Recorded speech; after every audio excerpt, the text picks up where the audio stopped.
The situation is so bad at the southern border that the Department of Health and Human Services has asked workers from other federal agencies to go to the border to help care for the thousands of illegal immigrant children being held there.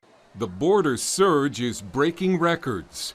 Over 172,000 migrants were stopped at the border last month, the most in 20 years, and almost 21,000 unaccompanied minors are now in federal custody, the most ever.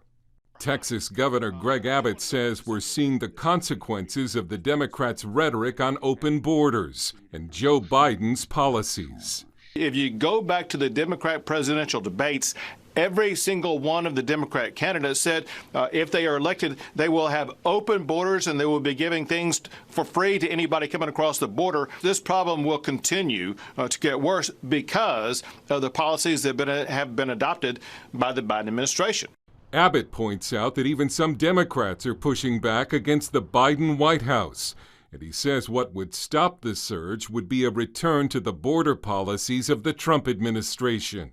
Instead, Reuters reports the Biden administration is now considering cash payouts to some Central American nations to try to improve economic conditions to help stem the surge at the border. Republican House Minority Leader Kevin McCarthy blasted the idea, tweeting, "President Biden wants to try and buy our way out of his border crisis with taxpayer money.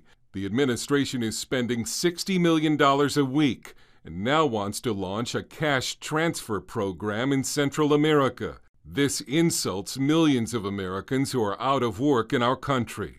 And while Joe Biden put Kamala Harris in charge of fixing the border crisis nearly 3 weeks ago, she still hasn't held a press conference or even visited the border to see what's happening there firsthand.